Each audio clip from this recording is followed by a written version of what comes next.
Good evening.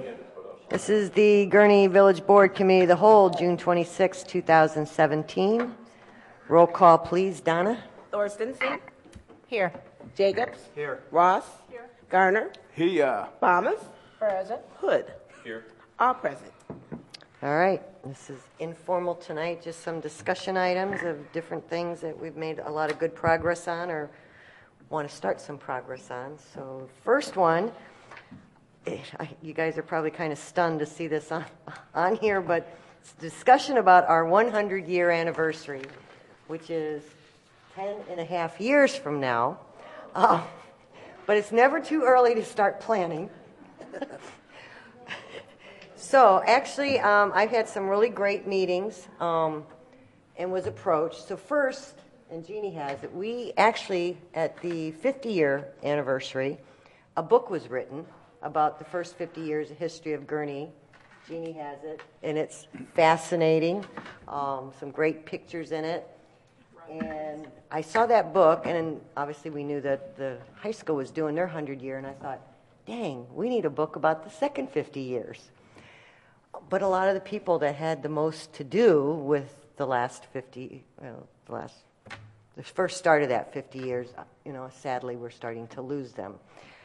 So Odie Paul, who's here tonight, approached me. She's got a book project she's working on that kind of segues nicely into what I'd like to accomplish, which is volume 2 of the Village of Gurnee history. And Jeannie also has someone that's got a wealth of information and stuff, because I think it's going to be bigger than what you can do. But Odie's here, and we thought we need kind of a historian to organize it, start collecting the stories, interviewing, a little bit of money each year kind of towards this, and kind of get you guys in a frame of mind of what are all the things we want to do to celebrate our 100-year anniversary. And we'll all be here, won't we? That didn't sound too reassuring. I hope to be here. You'll be here. You'll be here. But again, as we get into it, we'll have to form a committee. But the first thing I wanted to do is really kind of get Odie going as our village historian. We'll give you some names of some other people that have expressed an interest in working and supporting, and might be a little bit of money in the budgets each year as we kind of work towards this with the ultimate goal of a book. Odie, you can add a lot more color to it than I just did of some of the things you thought of if you want to stand up and just tell them what you're working on and where you think you're going. But I'm not very good as a speaker. But originally I contacted Chrissy because I have this idea for hometown stories. And because I absolutely love Gurnee, and there's so much rich history about it, and so many families who have really made the village what it is today. And so originally I wanted to interview and research and everything, and maybe actually document stories about the individual families. And then when she talked about the 100 years, then I thought that would be a great, because I'm such a history buff. I love to write. I love Gurnee, that it just seemed like it fit perfectly into something that we could do together. So I don't know if there's any questions or... I mean, the 80s and the 90s is where this will start, basically. 78 was our 50th, so what happened here in the 80s and 90s, a lot, it was like the Wild West kind of getting all this up and under. Families go back so much farther than that, but that they continue to be such an integral part of the village, and I just thought that would be a wonderful way to start. Yeah. Well, there's a wealth of knowledge at the Historical Society. Yes. They did this in '87, and I know that they have a whole lot of history there because Aunt Lois was very involved in it, and she is a potter who's also related to the Gillings, and so there's a lot of history that Aunt Lois, I know, worked on. And I just want to work at that. I did some historical information and stuff for the Park District for Gurnee Grade School. And so I worked with the Historical Society, and I said that I would like to continue to do something like that and just gather as much as I can, start focusing on different things. And there's a lot of years to cover, but there's a lot of time to do it. So, and a good person to contact would be Nancy Long. Absolutely, I know her well. Because Nancy used to write for the Gurnee Journal, and so We both did at the same yeah, time. so she's a wealth of information Well, too. I have to contact everybody. Yeah, no, it's a challenge. Yeah, you got a lot of work ahead, but be happy to support you in any way I can too. I'm very excited. Yeah, so I was going to say, probably Jeannie and Cheryl can help with what names from the 80s and 90s, and anybody that, you think this is somebody we need to interview. They had a lot to do with the history. The best stories come from Hayner. Well, Yes. I was in my office for 45 minutes today. I should have. You I said I had in my office for 45 minutes today. I should have set a recorder on the Yep. table. And his stories are the best stories. Yeah, he's got, I And the know. most colorful. There you go. And You might have to bleep a little bit, But one other person would be Sam Data, and he comes every year at Gurnee Days, and he's here for that time, so if you want. We actually sat Jack down with Chief Data last year when he was up, and Jack did a little interview with him. So Jack has a little experience. Yeah. Yep. He's got stories. Yep. I Oh, think yeah. just getting There's us a- organized with a list of names and then get it scheduled. I mean, it's sad we lost Mayor Welton, we lost, Bob Depke and that, and their stories. would and have while just Barbara been- Richardson is around, Yeah, you need to do there. Do. So, Yeah. we'll prioritize by age.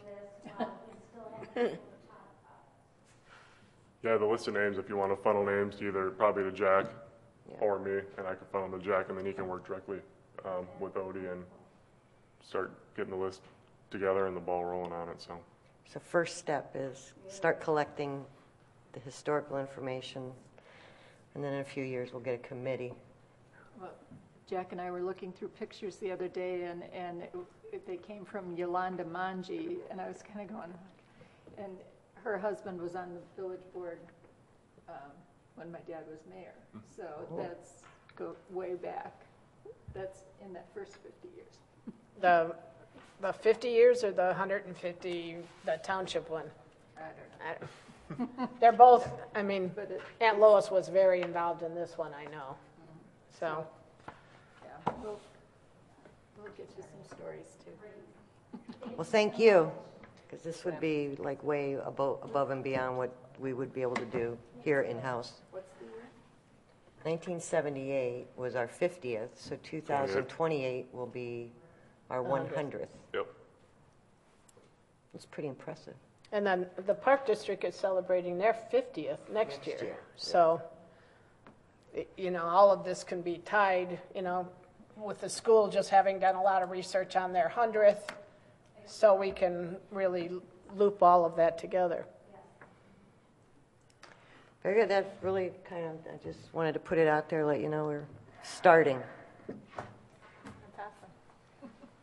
See who's mayor then. All right, so thank you very much, Odie. Next up, we have an update from our village engineer, Scott Drabicki, on our roadways, stormwater, and code enforcement programs. Good evening, everyone. This is a picture from like last Thursday looking southbound. I'm in the, actually I'm not in the U-Haul lot, but I'm west of the U-Haul lot over here looking south. The railroad expansion, they've gotten all the trees cleared out of the way, and they're starting to work on the south side of Grand Avenue for the realignment of the temporary railroad track at that location. So they're plugging along out there. And apparently the batteries are dead ends, Are unfortunately. those cement The pillars? pillars holding that up? Yeah, it's concrete. They had concrete in the 1920s. And nothing underneath it? Well, that's where the bridge is at. So, capital construction, it's been a really busy season for us already this year, as I'm sure you're aware if you've been through the community. Current projects that are underway, Magnolia Avenue reconstruction. The new water main has been installed and reestablished. All the services have been switched over and the old main has been abandoned, so the new water pipe is in the ground and functioning properly. Storm sewer crews are out there currently putting the new pipe in the ground this week. After they're done with that, they're going to move over to Emerald and Old Grand, and then the roadway project on that will start probably around July 17th, we're expecting. The slight delay is a result of that roadway crew. We want to get them over to Emerald and Old Grand and get Old Grand buttoned up before the Gurnee Days Parade. So our priority now, just because of the slow moving this spring with the weather, is to really get Old Grand wrapped up before the parade, and then we'll shift back over to Magnolia and get that done. Everything's pretty much on schedule right now. We do expect an August completion on that, and everything's going really well. The neighborhood's been very supportive, and everyone's just really happy to see that roadway getting rebuilt at this point. Emerald and Old Grand, the new water main has been installed and tested out. We are going to start switching the services over on Wednesday this week.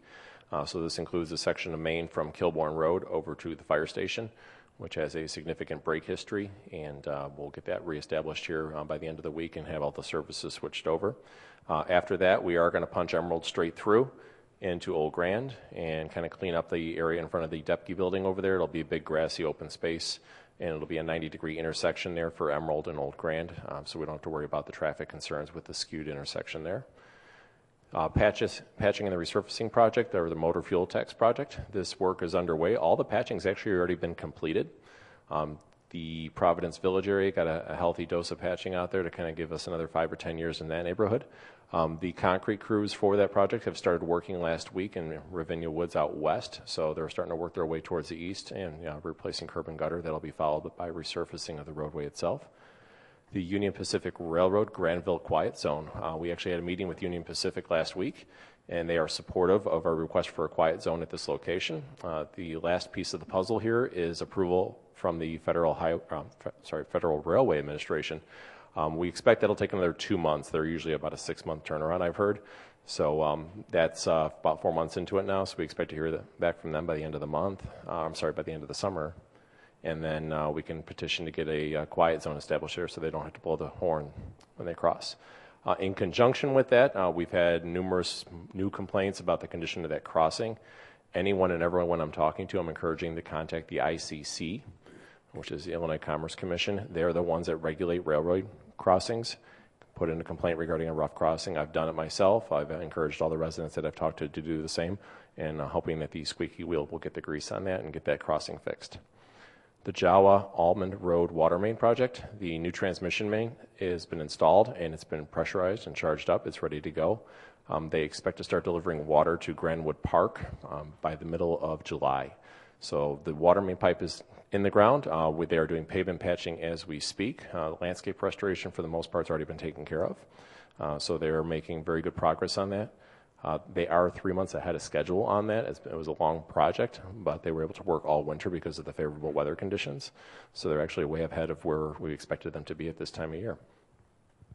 The big one that's concerning me right now and keeping me up at night is the IDOT projects. So as of Friday, the state of Illinois will not have a budget, and IDOT has directed that all roadway projects stop.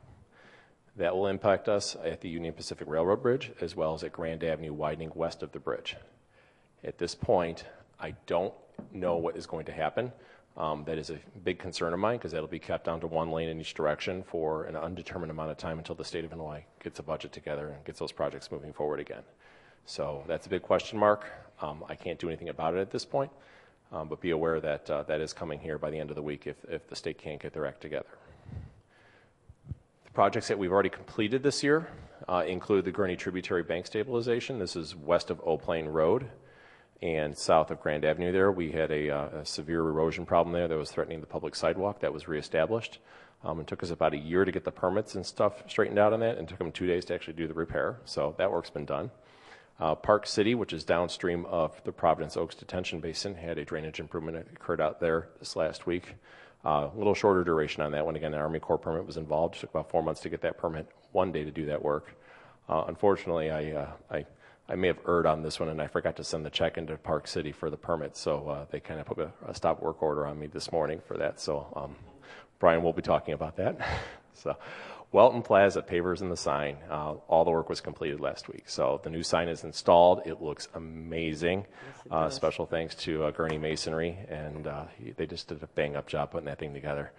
So all the pavers are in. The Public Works Department's been mobilizing out to the site to do cleanup and landscape work. And we got a couple other little things we're working on to get the site kind of detailed at this point. So, but it looks absolutely amazing at this point. 2016 water main projects, including the Greenleaf Street replacement, Route 21 replacement, Fuller Road replacement, and the piece under the Des Plaines River, all those projects are done and restored at this time. So we're in great shape. We've gotten a lot done already this year. Yeah, it's only June. Yes. A few things that we still have in the hopper that are not quite ready for construction yet. The Knowles Road pedestrian connection. This is a pedestrian path from the ComEd trails over to the Rollins Savannah. That's currently in design. The Knowles Road water tower. We're at about 75-80% plans on this. We have a pretty good idea of where we're going with everything, and things are falling into place. The Old Grand Tower demolition. That's the old water tower. The bid document is on the street right now. We've had a lot of interest from demolition companies, including several that just want to drop it in place and not take it down piece by piece. Patrick won't let me do that, apparently. So, Highland Avenue sewer and water extensions. This is something we're really expecting to let out late in the season this year, so we're going to be designing that this summer and putting it out for bid later in the season. East Grand enhancements. Actually, Ellen will talk about that a little bit later here, but we're working on that. And then the Bittersweet wetland enhancement. We had some escrow funding that we're going to invest into the golf course property to enhance the wetlands at that location. So here is a picture from the stockpile at Old Grand, looking west. So Emerald will basically come in right where that red box is over to the right and tee into that intersection there. So the new water mains are going in and the new storm mains are going in. So it's going to be a real nice intersection improvement. It should be done here in about 6 weeks. You told the parade people they might have to replan how they exit. We are going to make sure this thing is open for the parade. There will not be a conflict. Just a We little are on different it. peel off. Yeah. So switching to the other side of the building, out of the Can I engineering wing. Yes. Also ask, will the Brogan building there, is that going to be on the list possibly? Didn't you For put that- purchase, For purchase? it is to the extent that he doesn't have flood insurance and he's not really eligible for a lot of the grant programs that are available for that property. So that- Mr. Brogan has reached out to us. He is interested in selling the property with the intent of getting rid of the floodplain property. So when the opportunity arises, he is a willing and able participant. And that then would just become part of Peterson Park then? That would be my all that? expectation. Yeah, it'll be open grass. That would be my expectation. Okay, sorry. Sure. So heading over to the other side of the building, the code enforcement side, we have some summary data I just want to present to kind of give you an update of where things are at. We did hire a contract code enforcement employee last year. So we've had a full year under our belt now of activity on the code enforcement side of things. So the summary, it was basically from June 2016 to the present day. We got about 2,400 cases that were opened in that time period. Half of those, I'll qualify this, were for house numbers, and that is a requirement of the Gurnee Municipal Code that your address numbers be on your house and legible from the street. So about half of those were actually for those house numbers. 2,250 of those cases are in compliance at this point. They have been closed out. So we have about 190 cases that are still open and that we're actively working on. This is a very dynamic number, day by day, hour by hour, quite honestly, so it's constantly changing. Our process, and we're still working on this, so if anybody has heard any feedback from the community or has any suggestions, we were open ears at this point. But our goal is compliance with the Gurnee Municipal Code. So, the Village Board of Trustees sets the policy and sets the law. Staff is required to enforce the law. So that is what we're trying to do, is get everyone into compliance. We do a very soft-handed approach on this one. So we start with what's called a notice of violation, where we will make contact with the property owner with a door tag, a mailer, talking to them personally. But, hey, we have an issue here. You have a compliance date. Please have it resolved by this date. Or acknowledge that you're working towards compliance. So we're trying to establish two-way communication at this point and verify that we've gotten their attention and are moving forward from there. So that first part, for the most part, resolves probably 70% of our concerns out in the field. The next step is what's called an ordinance violation ticket. And this is an actual, possible fine or just a standard warning ticket. It's printed on the same stock that the police department uses for moving violations and other things of that nature. So that's our next step. There could be a financial penalty at this point. people always have the opportunity to go to a hearing officer and contest that. If we don't get a response out of those, what we do is we'll do what's called a notice to appear, and we'll basically demand that the individuals and the property owners appear in our adjudication hearing. And at that point, the village attorney is involved, the director of community development is involved, the code enforcement officers are involved, and we sit in front of the hearing officer and we state our case, and we try and reconcile what's happening with the code violation. If we do get a judgment out of that hearing and we're still not in compliance, the last option, the last resort we have is to go to branch court. And this is something that the village attorney would then take on to the branch court, and we go into the branch court and seek relief from the branch court to help us out and get a property into compliance. We've had very few, maybe 2 at this point, that are kind of looking like they're going towards branch court at this point. So if you get a notice of violation and you satisfy that and are now in compliance, do we have to let you know that we're in compliance, or do you just? Great question. You can. So, if we have a follow-up date of like next Monday and you call me on Thursday and say, hey, we're in compliance, the code enforcement officer will be out there as soon as he can be. It could be that Thursday or Friday, and say, yeah, you know what, case is closed. We close the case, we're done with it. Otherwise, if we don't receive feedback, which isn't, we don't always receive feedback, but you're supposed to have your grass cut by Monday. We come back on Monday, it's cut, case closed, we're done, we move on. It was my mailbox. It was sideways. Now it's fixed though. So. Thank you, sir.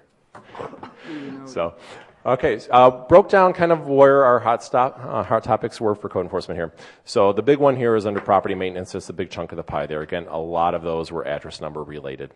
And the next big one was vehicles and parking. What we saw with this was actually a lot of people like to park on their lawns, which is prohibited, and a lot of people like to park across sidewalks, public sidewalks. So with our new strategic initiative to provide pedestrian facilities and accommodations, we really stepped up on that to kind of get people to stop parking across the sidewalks and blocking the sidewalks.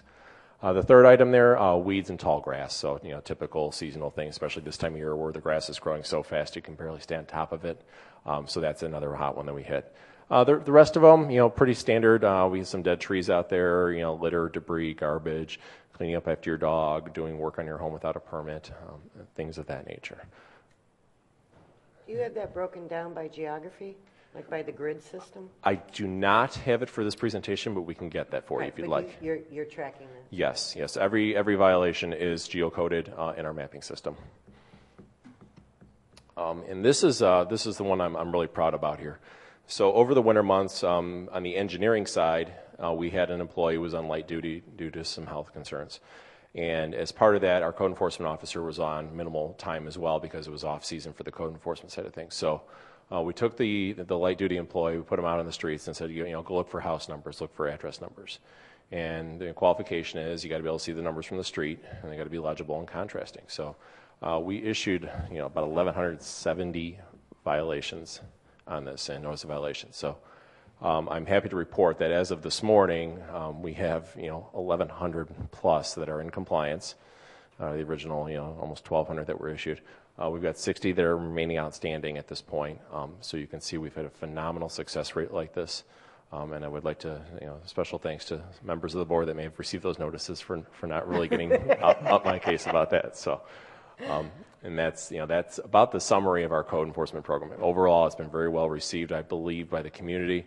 There's always some grumblings, but generally speaking, people, I think, understand what we're doing and why we're trying to do it.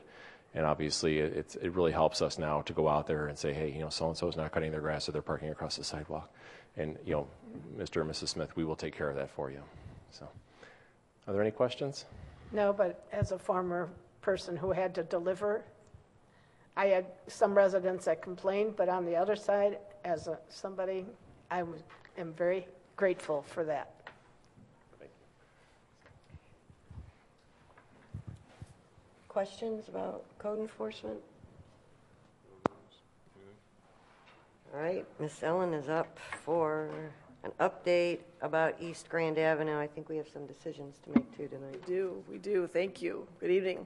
One little piece of code enforcement that Scott didn't touch on, but I want to briefly, just because I think it's important. It shows a public-private partnership is East Grand, actually.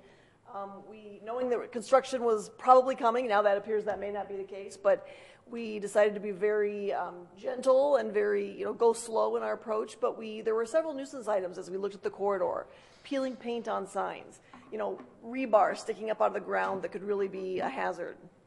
So Scott identified that list, and I think as the summer goes on, we'll be paying more attention to those things, but being very in a collaborative manner. So as we're investing in East Grand, we feel like those are really, minor items that need to be taken care of, and we'll be looking at those. So, good news. Several things happening on East Grand that we wanted to brief you on, public and private. So whenever you enter into a revitalization program like we did last summer with ULI, you kind of hope that this happens. The private side moves along with the public side. We've been investing in infrastructure on East Grand for how many years? Continue to do so with Magnolia, and now the $100,000 that we're going to talk about tonight. So it's nice to see the private sector, coming along and kind of doing their part. So the U-Haul, if you haven't been over there, is now open for business. There are actually trucks parked out front of the building. There are people inside. There's a kind of a showroom that you see there in the middle picture. If you go on the U-Haul website and search on Gurnee, we're now there. That property's been vacant for 19 years, and this is just a temporary baby step. It's not the final plan. They needed really to show proof of concept, to show that the village would work with them, that they could get something open, make some money. He said they had a pretty good weekend. I stopped in today. You probably did too, several of you. They had a good weekend. If they can show that this is working and they've got a collaborative relationship with the village, then they'll take it to the owner and request approval to convert the building to climate-controlled self-storage with a corner retail showroom where they'll sell moving boxes and rent the trucks and things like that.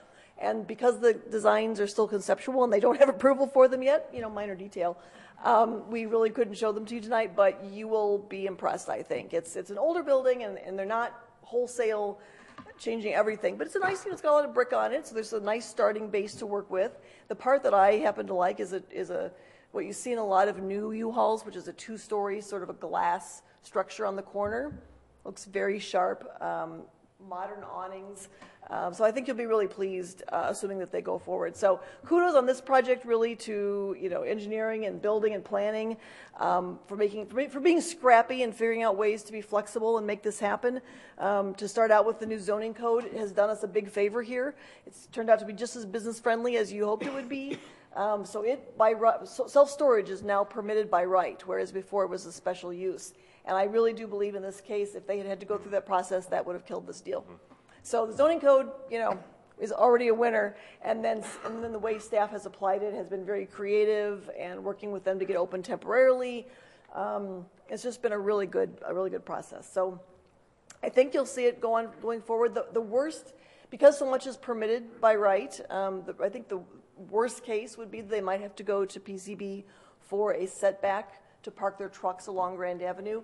There's obviously a huge grade change from the street up to their property. So there's some sightline issues that they're going to struggle with if they don't do that. So they're weighing how badly they want to get open quicker versus how much they'd like to request a variance to reduce that setback. So we'll keep on that and keep you posted. So the other kind of exciting property that we're seeing movement on, back in April, this property changed hands. Of course, this is the one anchored by Salvation Army and Habitat Restore. New owner, dynamic, well capitalized. He paid a pretty good price for the property, but it's very well leased. It's over 90% leased. I forget what 95, I think.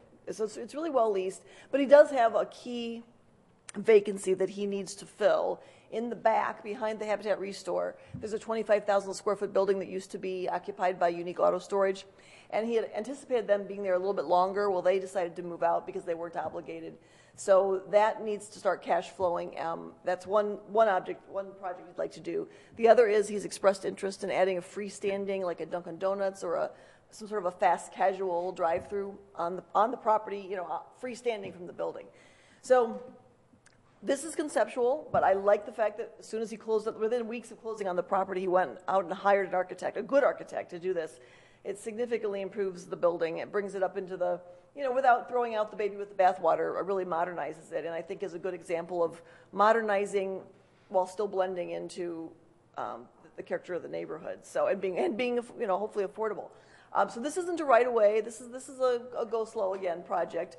after he gets some cash flowing through those two spaces that we were talking about. So, but I think, honestly, I really think that the vision that was expressed to him when he was doing his due diligence was pretty critical. The fact that we had hired ULI, done the study, had a vision for the area as opposed to just letting it lay.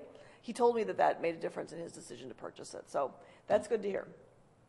So I'll let Karen jump in if you'd like to, Karen, on this.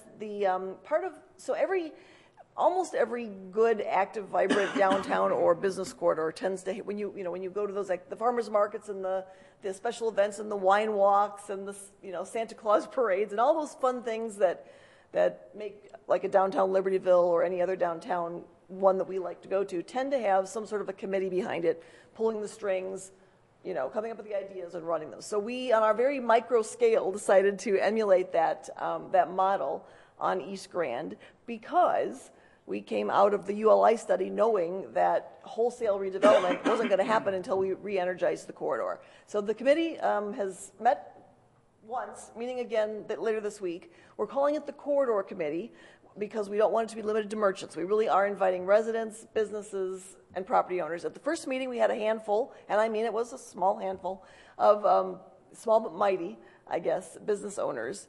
But a great core group. If they are the ones that continue to be involved, I think will be great. So they're talking about events, planning, starting maybe with Gurnee days, running into the fall, promotions that we can do together. And thanks to the village board, they have $10,000 in the marketing budget to do that with. And I think they really appreciate that and will make a good use of it. So one of the big item that we do need some input on tonight, if you would be willing to do that, as you'll recall, during the budget development, we asked for and received $100,000 for capital on East Grand. So streetscape is often the place to start because we control it and we can do something about it. So streetscape can be everything from street trees and benches and lighting and banners and signage and stamped crosswalks and all sorts of things. But we decided that we needed some immediate impact to show that things were really happening on East Grand, and one of the fastest ways to do that, and most, I think, welcomed by the community, would be some landscaping. So we have gone out and approached 8 property owners around the Belle Plaine intersection, asked them if they would be willing to work with us on a demonstration area. The reason we're doing this, working with private property owners, is because, of course, if you plant landscaping between the sidewalk and the street, it's likely to be not very healthy pretty soon because of the salt and all the abuse that it will take. So we decided to plant behind the sidewalk. The 8 property owners that we approached for this year are extremely excited and appreciative, frankly, of the village board's willingness to potentially work with them. They appreciate the capital allocation and the budget. They understand what that means. What I don't think any of us quite banked on was the cost. I mean, we're coming to you to let you know, except Scott probably knew. Because he called it right when we talked about the likely labor costs to install. So here's what we want your input on. We hired a landscape architect for a very reasonable amount. We have a beautiful plan that has a 5-foot landscaping strip behind all the yellow. So all those yellow properties you see there, those are all property owners that are in. They've bought into it. And they say, I want to work with you. So they're in if we're in. And there's a 5-foot strip behind their sidewalk that will be planted with a combination of the varieties that you see there in the upper right-hand corner. Next year or the year after, it wouldn't have to be next year, but next year would make sense. The blue areas would be added to it. The remaining areas that aren't shown highlighted that's on purpose. That's because either it's a recently redeveloped property like the Speedway that really has some very attractive landscaping. We were trying to hit the areas that really needed it and then blend it in with the rest of the areas. So either they're recently redeveloped or, like in the case of U-Haul, it's going to change so much it doesn't make sense to put in landscaping right now. And they'll be doing that as part of their site plan, hopefully. So what we solicited estimates. This was a difficult one, I'll be honest. Our rules require payment of prevailing wage for any new installation contracts, not on maintenance, but on installation. We only had 2 companies that were willing to provide us with estimates. And so the numbers you see here reflect the lower of those 2 estimates. So we have the budget for it because we've got the $100,000 if you think that this is something that will make an impact. The idea was to get big enough that it would be kind of a wow factor even in the first year. And so the the plants themselves are a very, minuscule piece of the pie. They're like $14,000 out of the total for the project. So I guess we really have two decision points that we'd like you to weigh in on. One is this a use of funds that you'd like to see this year, period? If you like the idea but you want it at a smaller scale, we can downscale. We can pull out a couple of the properties and save them till next year if you'd like to do that. It's hard to think about doing that because we've got some really excited property owners, but I'm sure they'll be with us next year if it came to that. And then kind of the third question for you is the source of the material.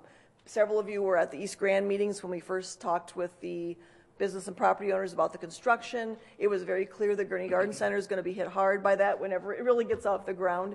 And so it was suggested by several that we work with them, and we think that's a great idea. We like to support local businesses.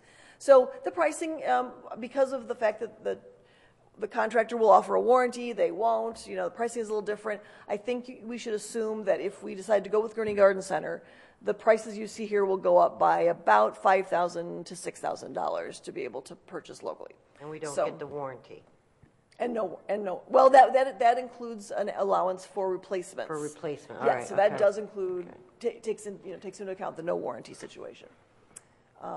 So that's kind of the outline. We think it's going to look beautiful. So I'll just, I guess, leave you with the next slide, which shows kind of a rendering of shows you about the depth of the planting bed that we're contemplating and the kind of the mixture of the species. We're ready to go. The property owners are ready to go, but we do acknowledge that this is a significant expense. So that's why we're here tonight, really, to talk about that and get your thoughts. And it's significant because it's the government doing it. Correct. So there's a little bit of a trade-off buying local versus going with our contractor.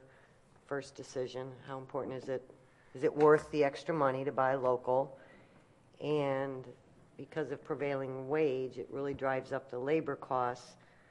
So I think originally when we had budgeted $100,000, we thought half of it would be landscaping and the other half could be some, other fixing cracks or, some other things.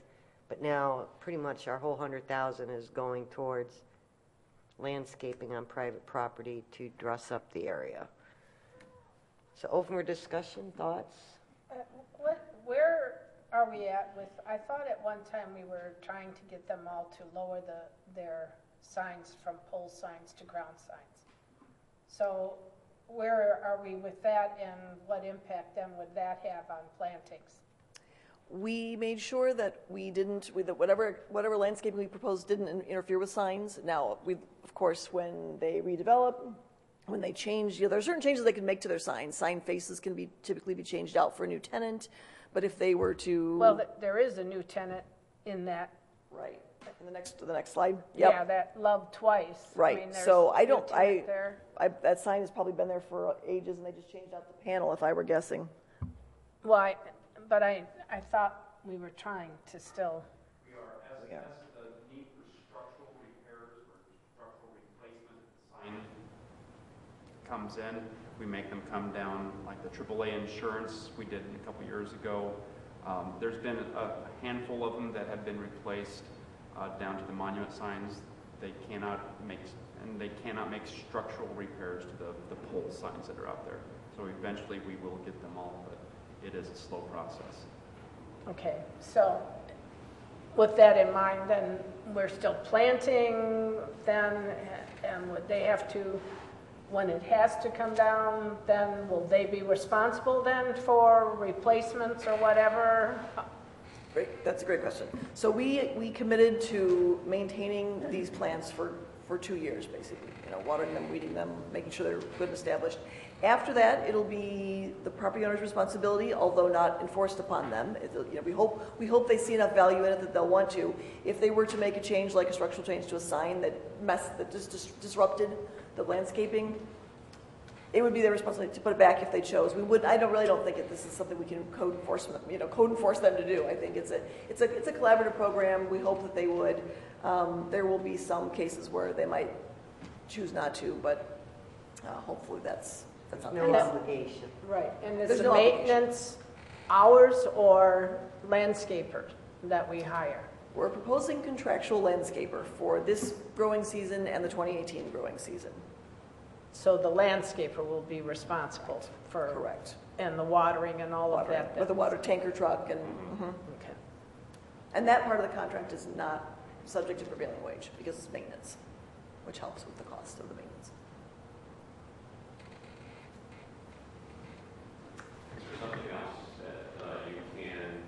that you're looking to get from the businesses that you'd like to extract as you look at right now, that you say we're doing this, you'd like you to do that, as opposed not just the signs, but if there's something else you see that would be helpful?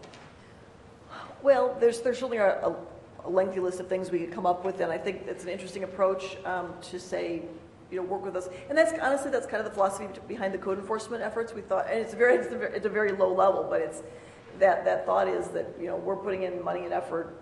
Let's have something back. Now, in terms of a direct property owner to property owner, we didn't approach it that way. We certainly could. The idea, I guess I'm a pretty firm believer that when you start the ball rolling, it keeps rolling downhill and picks up speed, and that you'll see payback and benefit from that. I love the goodwill that's associated with this type of program without having a quid pro quo.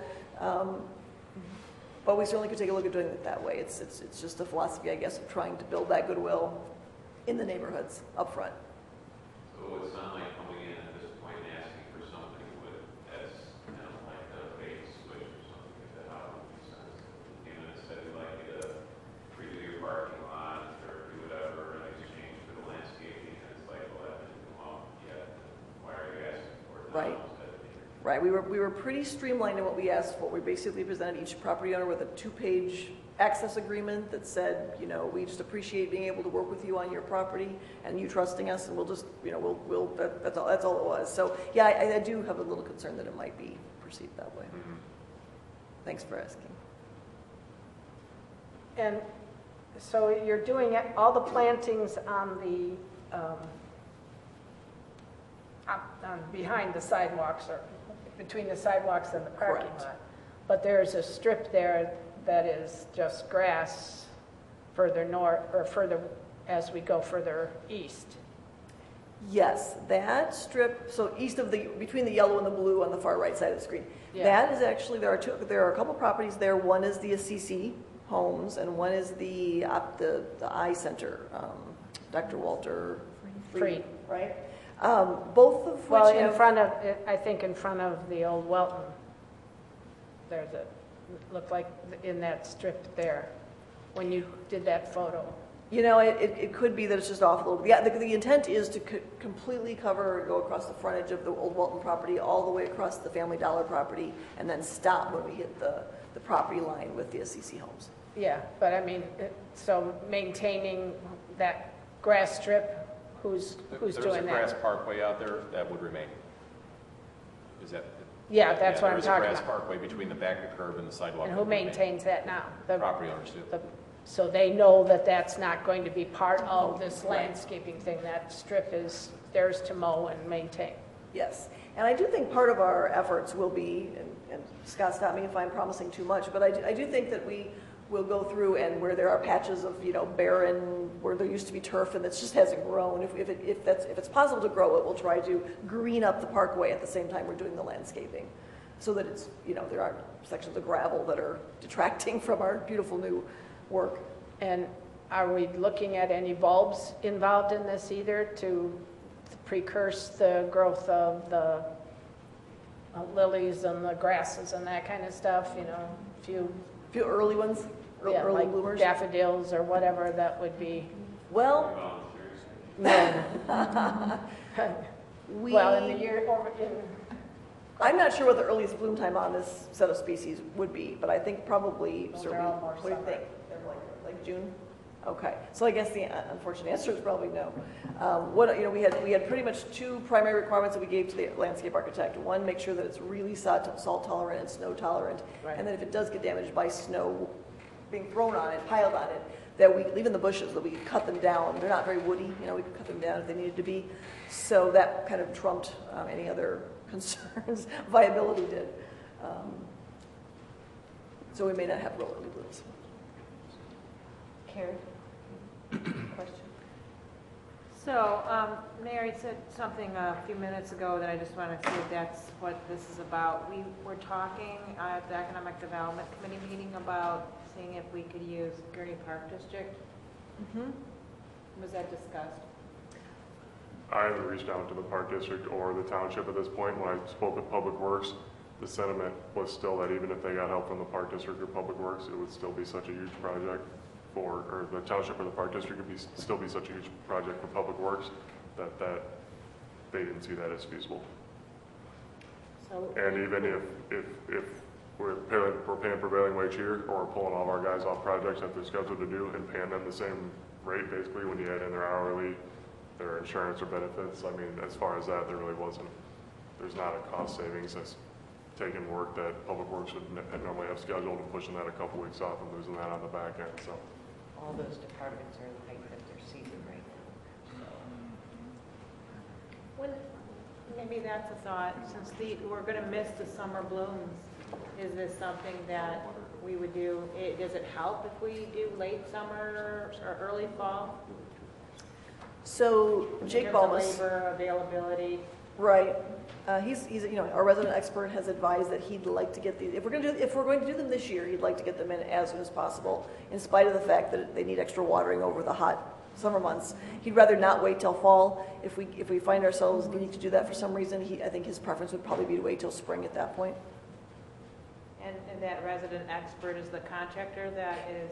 That's Jake Balmas in Public Works, Oh, who has odor control. Yeah, he's our go-to guy when it comes to these decisions. So I think that's well advised. I think if we're going to pay to water them anyway, let's just get them in the ground and give them as much time as we. But that said, this is a big bite to chew off. So if this is something that we feel we need to explore other options on, I think because we haven't asked for anything in return, I believe we can still preserve the goodwill as long as the property owners know that they'll be first in line next year. I think everybody understands constrained budgets, so if we need to shrink it, if you really want to think about some of these other options, I don't think we want to force this down anybody's throat. So. Well, in the scope of the project too, I mean, when you look at it in more detail, it's not just showing up there and digging a couple holes, it's digging this stuff in the ground. I mean, they have to go out there and fill out the turf, scoop all that up, till the soil, haul that stuff out. So I mean, it's more involved than just, plant a couple flowers at your house, so. And we budgeted $100,000. It's all basically going to really go towards creating this visual, which probably has the most impact of anything we could do out there. It does send a really strong message that we're serious. And then next year, when we get into the budget, we can see, do we want to keep doing that? Do we want to get into the blue areas, or do we want to take and do something else next year? And then the next year do landscape. I mean, East Grand's not going anywhere. We're in it for the long haul. It's just how much are you going to get done each year. Well, and this is probably way too early for Scott, but as far as where your prices are coming back for stuff, I mean, do you see anything left over in any of your capital line items for concrete work out there? Good question. Out here, we haven't even started the hardscaping based on the fact that this head isn't really flushed out yet, so I don't have a good feeling. It's still too early in the construction season. So then Right. can I ask? No, go ahead. She was in there. Finishing and So the 72 and 14 is 86, and we out of 100, that leaves us with 14, and that would go to Scott's bucket for any of the repairs of the sidewalks and all that. Exactly. And that would not.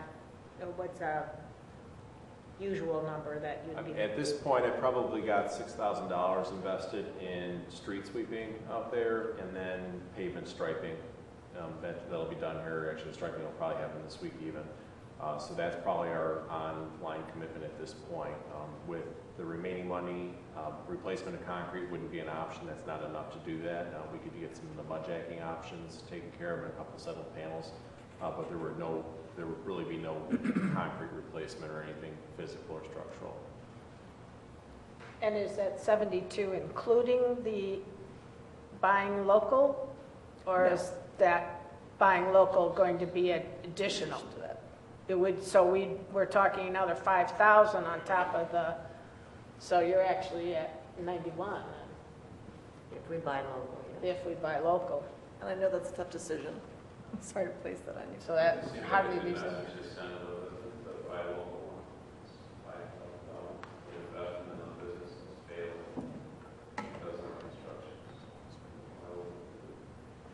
wouldn't say failing, but they're struggling because of the construction.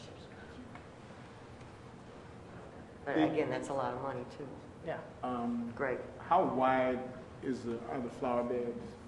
5 feet deep, 5 feet? 5 feet deep? 5 feet No, back from the 5 feet. sidewalk. 5 feet. And then just a continuous Oh, and stream all the way up. It's consistent all the way across? Yes. And are these raised beds or just ground level? No, they'll be ground level. They'll be ground level. It would Um, have added to the cost to raise them and, No, I think, Yeah. I mean, I think it's a great idea. My concern is 3 years down the line, nobody kept it up, and the valid, there we go. very valid You concern. know. The first 2 years are covered, but you're right, the Yeah, third year, yeah, will these business owners continue to keep it up after we made the investment?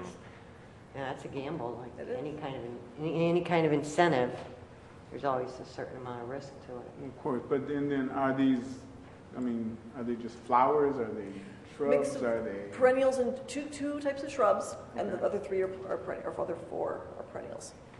And we think that this is far enough off of the street where the snow and the salt and all of that won't just simply wash it all away?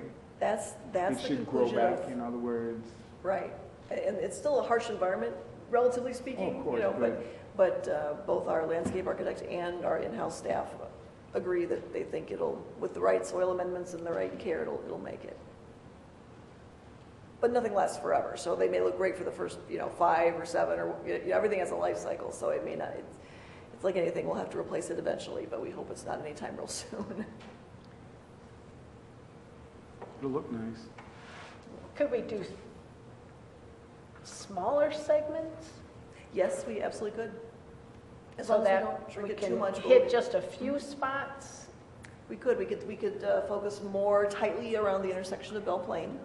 The only reason we didn't do that to start out with was because we thought the visual impact of having a long stream of it would just No, give and you I that, appreciate that fact, but Yeah, it's such a chunk But- of but change. given the and money. Along the roadway and we had grand plans where the train on Grand Avenue, in that section there. And first, the trees were gone for people that ran over them, and you can see that even on 21. So, well, one thought is if we want to keep that linear, sort of visual impact, maybe eliminate the north side of the street and just do That's the what I yellow was on the thinking, south side of just the do street. one side this year and the other side next year. That would give more money to Scott to do some of the concrete work. Well, and just keep in mind that none of this stuff is getting cheaper. So, I mean, the longer you wait, the more it's gonna cost. So, I mean, I'm on the page that we just bite the bullet and get it done with excited as the property owners are out there versus pulling back because then you're gonna end up with some people that got a bent nose and trying to get back in there maybe at jeopardy. Any money Scott has left over towards the end of the season, I mean, you'll have a better feel for it in a couple months from now.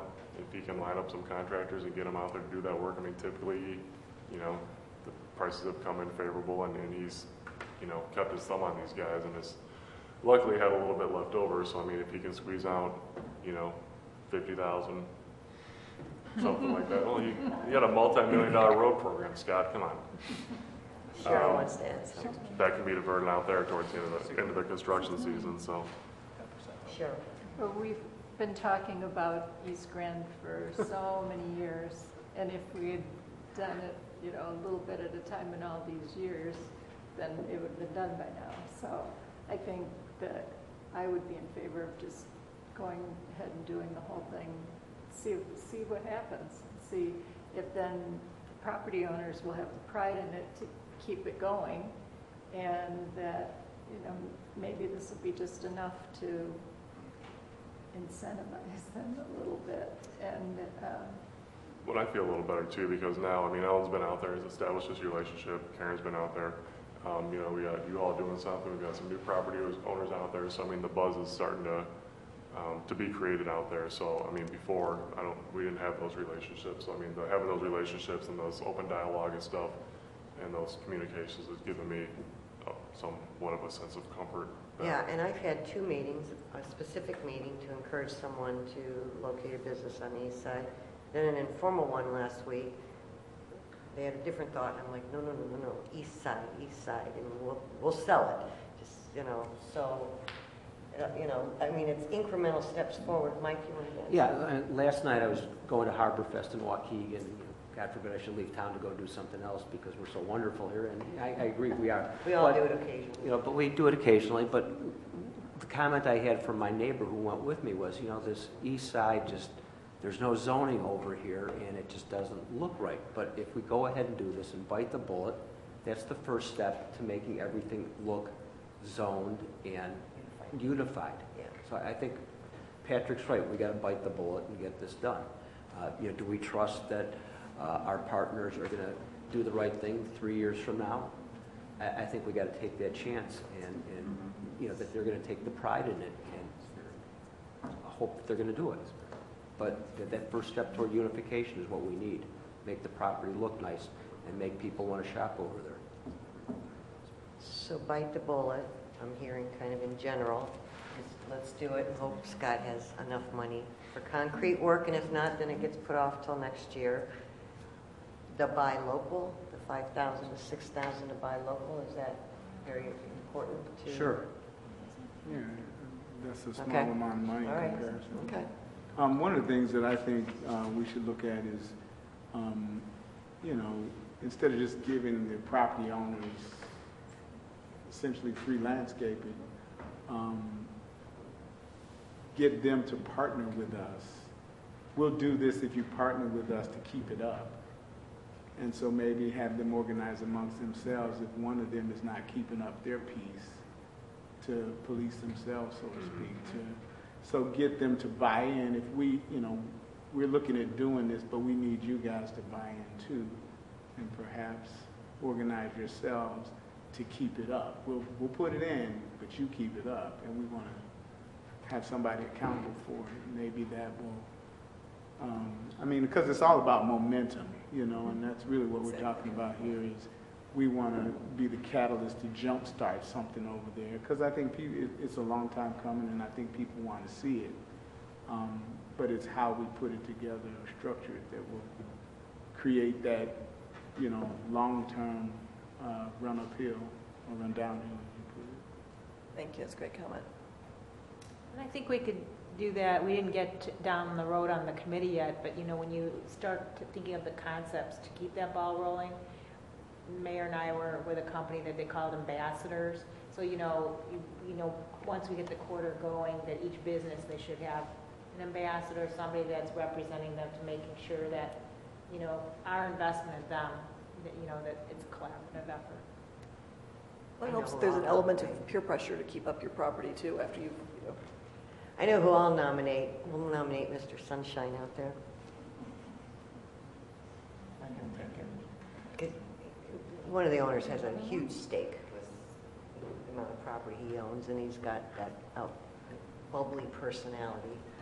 He does. So we could let him say, you're in charge of making sure everybody's organized. But I think we explain that to the business owners, that we're doing this on your property to jumpstart it.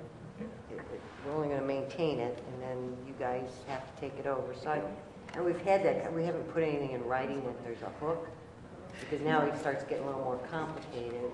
But I think, they do understand that we're making the investment. They'll need to run with it after. Well, they need to keep it up, and we make residents maintain their property. So and just like our regular residents, if they call Jake or the arborist, they'll always come out and say, you need to do this, or you could be doing this, or here's. So we'll give them the same service, advice, free advice. Also, would this require those, they put those stakes with the fencing, the burlap in the winter and that? I think we selected a species, that was such a high criteria that those species ought to be hardy enough to get through the winter without snow fencing. Because worst case, if they need to be cut down to the ground, we could do that and they'll spring back up, over with time.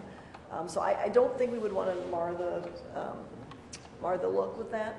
The whole point, I guess, of having this back to the linear nature of it. There's so much about East Grand that's not unified, and your example of signs was a really good one. I have tall signs, we have short signs, we have all different. The architecture is all different, so this is sort of a visual unifying factor. Might sound like a landscape architect saying that, but that's I think it could have that effect. I hope it does. All right, so we go for it and we keep it local. Okay, thank you for your feedback. That was helpful. All right, that was it. History, Capital, and East Grand. So I don't have anything else. So do I have a motion So to moved. adjourn? Motion by trustee Second. Wallace, second by trustee Thorstensen. All in favor, say aye. All right. We're adjourned.